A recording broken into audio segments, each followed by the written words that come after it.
Good morning. Hey. Guys, it's Wednesday. What we call that? Hump day? I hate that word. I don't know. It just sounds so... Why we gotta call it hump day, right? Today, what you hear playing in the background is Hezekiah Walker's Grateful. Grateful. Grateful. I am grateful for the things that you have done. Yes, there's so much to be thankful and grateful for this morning.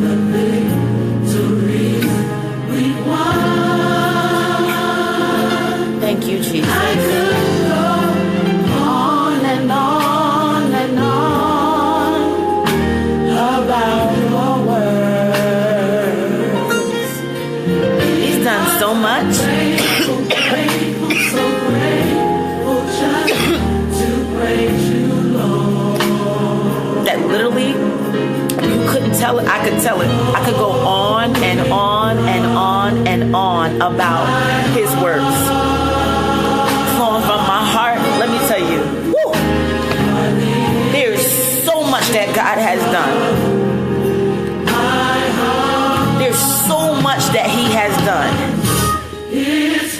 The only thing that's flowing out of my heart this morning is gratefulness. I'm so thankful. I'm thankful to open up my eyes and be able to say good morning to you. I'm thankful that I can have a roof over my head that he has provided. These are just the tangible things. But I'm so grateful for so much more. The things that you can't touch and you can't see. I'm thankful for his love. Woo. He has loved me for real. Like he has loved me for real. He has been patient with me for real. He has given such a peace. He has given me peace. A peace that passeth all understanding. He's so good. He's so good. He's so good. He's so good to me. Oh my God. So much for me to be grateful for. I'm happy for the opportunity to praise him. I'm happy for the opportunity to worship him, to give thanks, to adore him. It's just flowing out of my heart. We have so many issues that we face every day. So many things that weigh us down. But I'm just grateful. It could have been different. It could have been another way. Yes, he is so good, Adrian. He is so good. If only we knew how good God really is. We'd sing unto the Lord. Just like Hezekiah Walker and the Love Fellowship. We would be singing grateful, grateful, grateful, gratefulness. Gratefulness is flowing from my heart. What's flowing out of your heart? What's coming out of your mouth today? The issues of our heart flow out of our mouth. What's flowing out of your mouth? What words are we speaking this morning? Are we grateful? Have we said, God, I'm thankful for what you have done? Woo! I am thankful. I'll enter into your gates with thanksgiving and into your courts with praise. Woo! My God. Woo! He is so good. He is so good. What are you thankful for this morning? If you woke up this morning with only the things that you thanked God for yesterday, what would that be? Woo! Good God. Hallelujah. Woo! Grateful, grateful, grateful, gratefulness.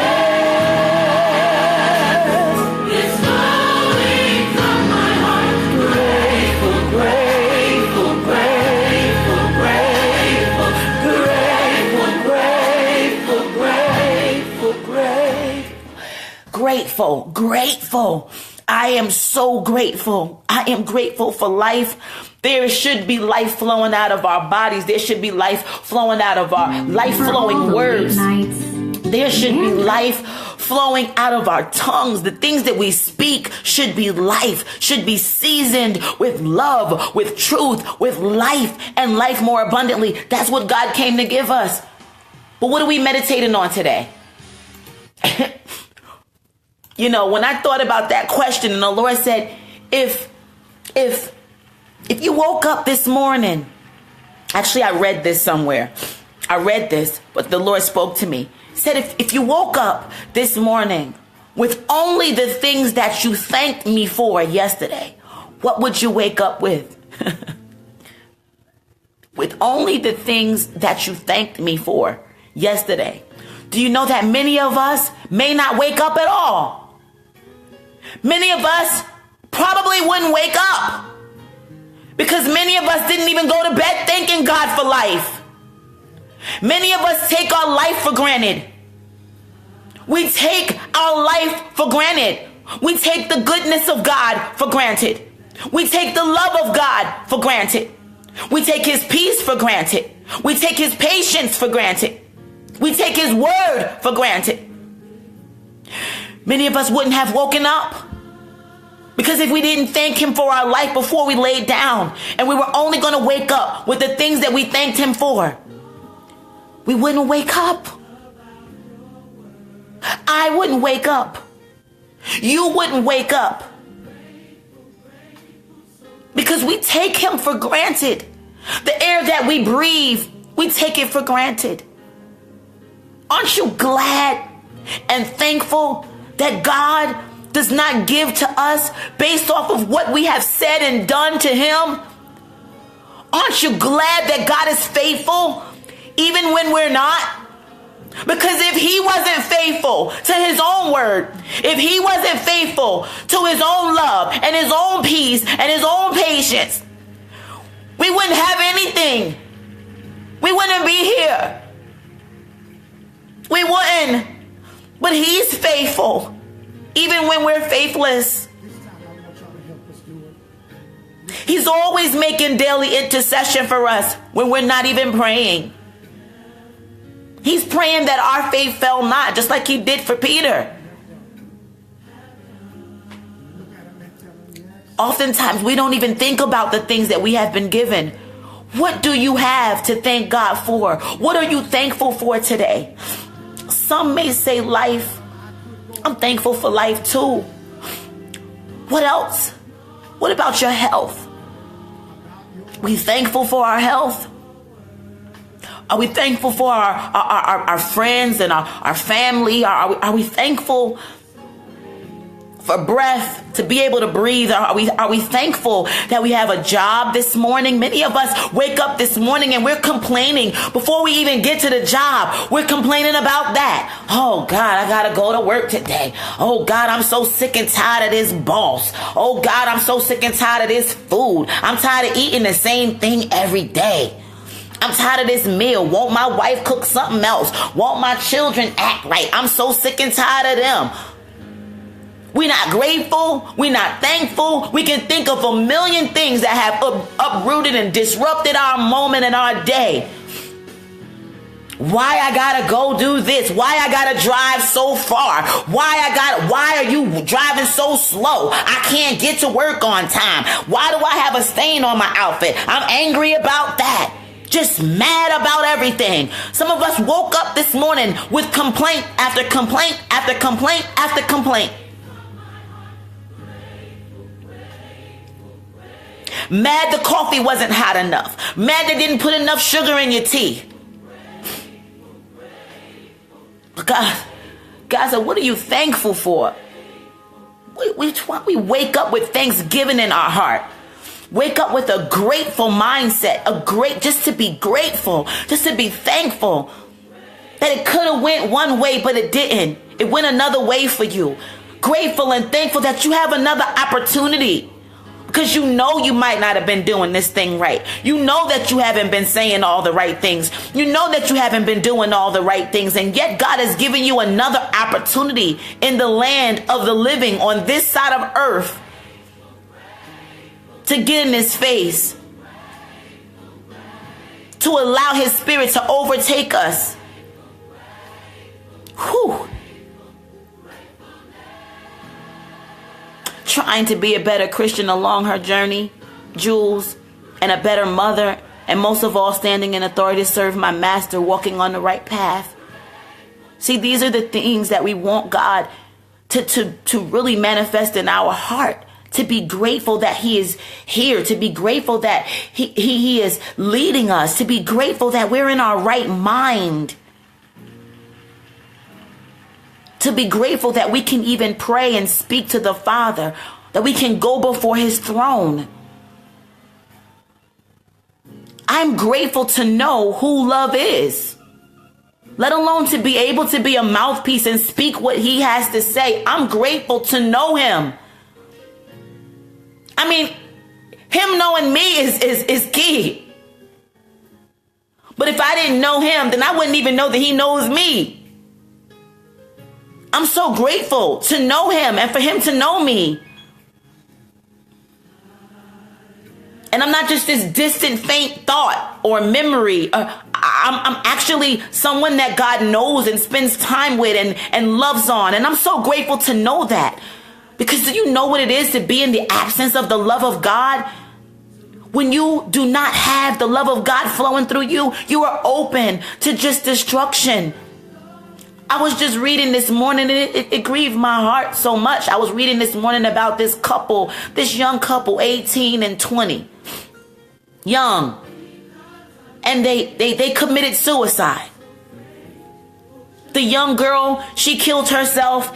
And then following that, 2 days later, the young boy, he killed himself. He couldn't live without his girlfriend. He couldn't live. He couldn't bear the idea of living without her. She couldn't bear the idea of living without love. She didn't feel loved. They spoke often about their depression and just not being loved by their family and just not being seen, just being overlooked. And I thought about that thing and I said, you know, how many of us today are sitting in our seats wondering, man, nobody sees me, nobody cares for me, nobody checks for me, nobody's looking out for me. Not realizing that we have slowly made ourselves idols and gods because we don't have the love of God. And without the love of God, everything is just nothing. There's nothing. There's an emptiness. There's an emptiness without the love of God. There is a tendency to look for anything and everything to fill a void that is unfillable. It's a God-sized void. It's a God-sized void. It's too big to fill with anything else. You can put so much other things to replace and put in there to be fulfilled, but it will never be fulfilled. It will never be filled because it is only the type of void that God himself can fill. And to know him, to know that love is a grateful thing. It is something to be thankful for and grateful for. And this morning, I just saw myself thanking God for knowing his love. I remember feeling suicidal. I remember saying, you know what? Why should I live? What is the purpose? Nobody cares about me. Nobody looks after me. Nobody calls me, checks on me. No one provides for me. It was just like a me syndrome.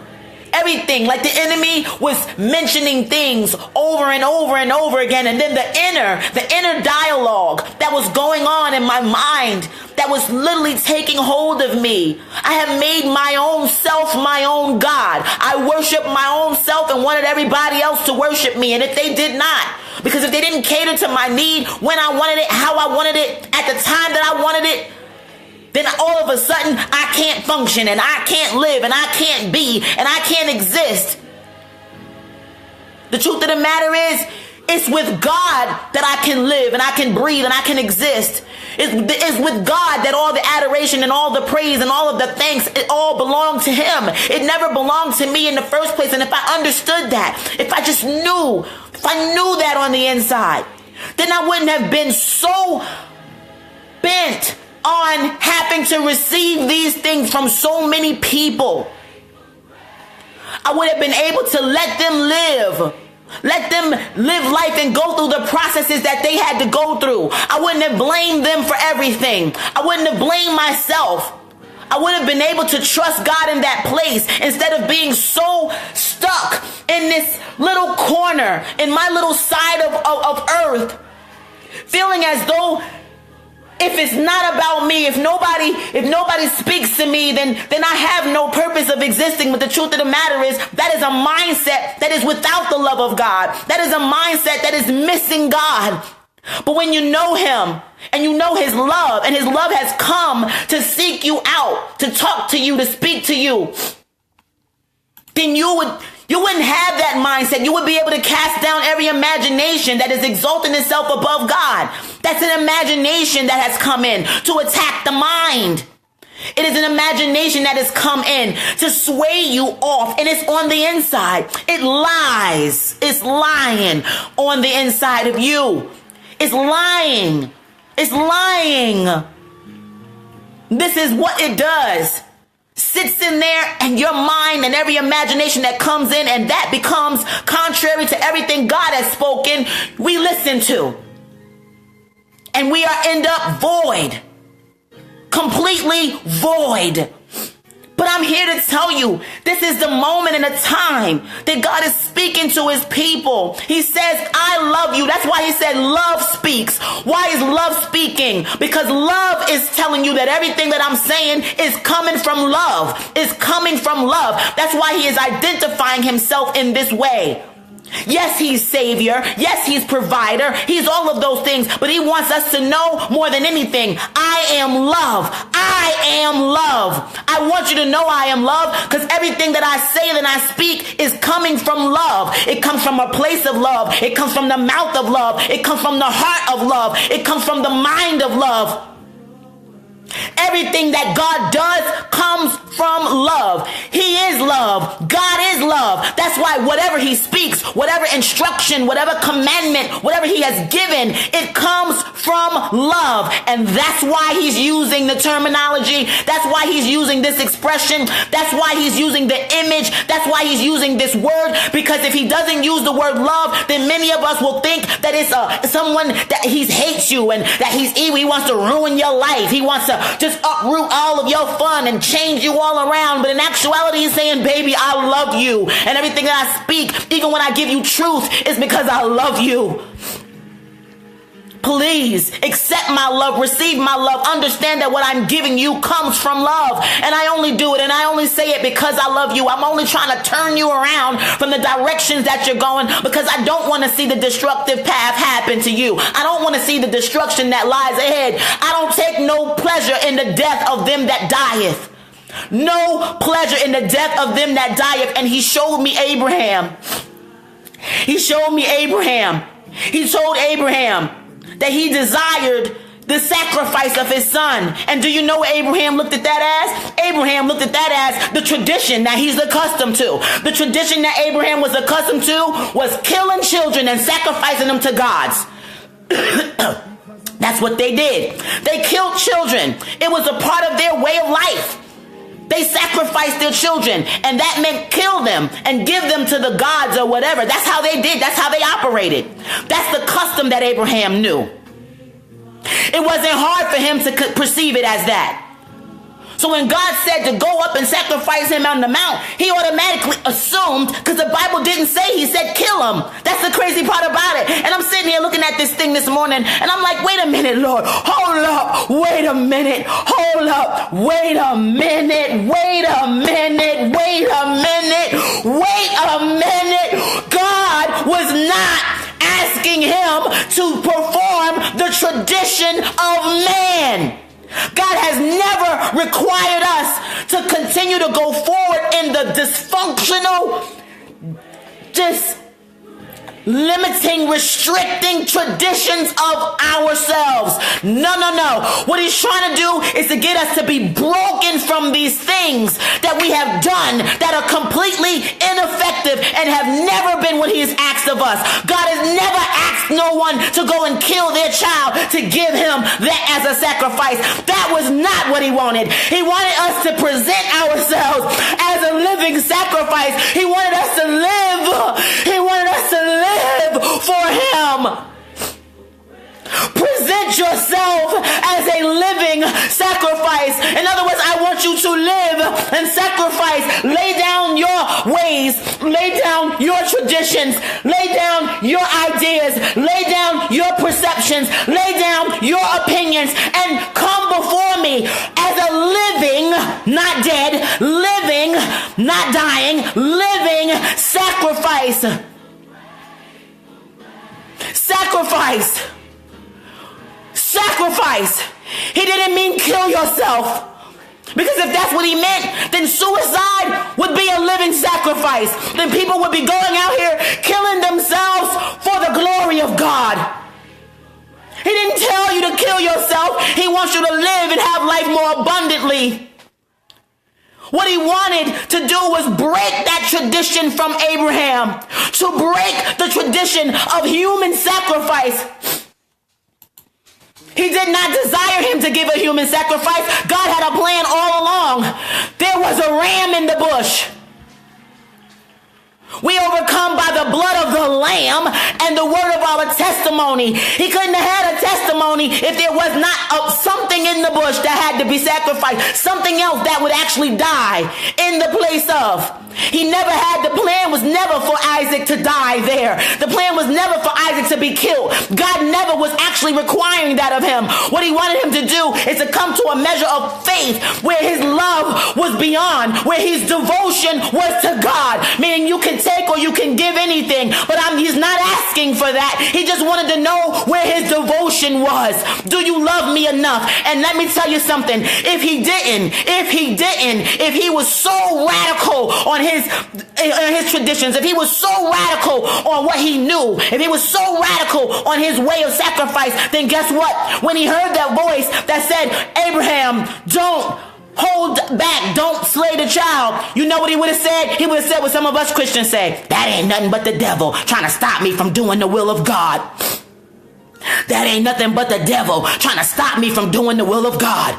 And he would have slayed Isaac, because his tradition would have trumped the devotion to God.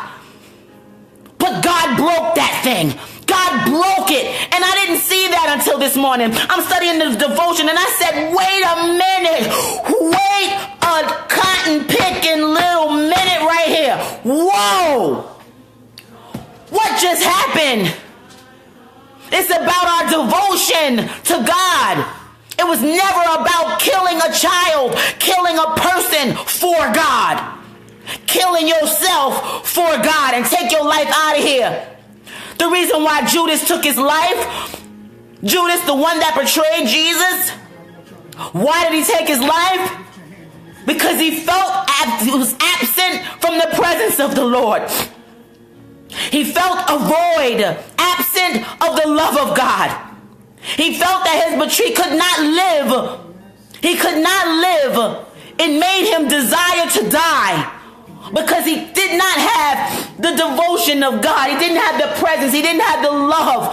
And because of that alone, he couldn't live with himself. So he took himself out of here. Anybody that would take their life is absent of the love of God. There is a void.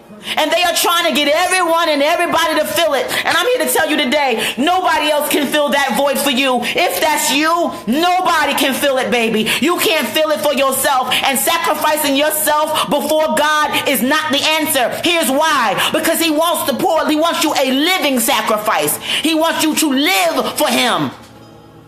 And if in the process of living for him you so happen to die, then you can continue in your eternal place of glory with him in life. Not death, but life eternally. Life eternally. It's always been about life. What are you thankful for? Be thankful to have love speaking to you. Be thankful that love has decided to step in. Be grateful. Be grateful that you're breathing right now and you have an opportunity to get that thing right. Ask God to clean your heart. It might be dirty. There's only one reason why we would say creating me a clean heart, and that's because it has gotten dirty and filled up, and it has gotten burdened and heavy with a whole bunch of stuff that shouldn't be on it and in it. But I say open up your mouth. Why? And I tell people to speak, because what comes out of your mouth is what's in your heart. So I say don't be quiet. Open up your mouth and speak. Whatever's going to come out, at least we'll know what's there. We'll know what's there. Listen to these children. Listen to these people that are speaking, and listen to what they're saying so that you can hear what's coming out of their heart. And you will understand the condition of their heart by what's coming out of their mouth. Because when gratefulness and thankfulness is flowing from your heart, that's all you can speak about. That's all you can say. You will be given adoration to God, worship to God, devotion to God. Whew. Wow. He said in 2 Corinthians 4:15, for all things are for your sakes, that grace, having spread through the many, may cause thanksgiving to abound to the glory of God. I pray today that thanksgiving abounds in your life. Where there is sin, the Bible says, love did abound. Where there is sin, God says, love did abound. It abound. Where sin abound, love abound even the more. Love did. Love did. He became greater than the sin. Because he is greater than the sin. So I want you to be thankful on this morning. I want you to get in your place of prayer. It does not have to be a specific location. It's a posture of the heart. It's a posture of the mind. It's a posture of who you are. And you stand before God, and in your heart, you ask him, God, creating me a clean heart, Lord. Help this heart. I have a heart condition. I need you to do surgery on this heart. I need you to help this heart. It's not beating right. And creating me a right spirit, because the spirit in me is going all the wrong way. It's considering all the wrong things. But I want to serve you. I want to love you. I want to devote myself to you. I want to be a living sacrifice. I don't want to be a walking dead. I don't want to sacrifice my life and take my life out of here because depression has taken me, and because for difficulty and all this defeated deceitful things. These storms will not take me out. Not if I have you. I'll walk through them. I'll swim through them. I'll fly over them like an eagle. Be thankful today. Be thankful that your children are alive and still breathing, and you have an opportunity to do right by them. Be thankful that you have a moment and a day that you can breathe and confess your faults one to another, and confess your faults to the Lord and ask him to forgive you of these things. And even if you didn't ask him, that in your heart would be a repentant heart that would desire to be good, to be tested by the goodness of God. Be thankful for love. Be thankful for joy. Be thankful for peace. Be thankful for patience, and be thankful for goodness and faithfulness. Be thankful for gentleness and self-control. All of these things that God has come to give you and test your life every day with. My time is up. It's hard for me to let this thing go, but obedience is better than sacrifice. And that's one thing that I learned on today through Abraham. See, it's about breaking the traditions of men. I don't ever want my traditions to be so radical and so huge, and I'm so devoted to them that I am not devoted to God. And these traditions are things that God has never even asked for. Sacrifices he has never even required. They're all wrong and off.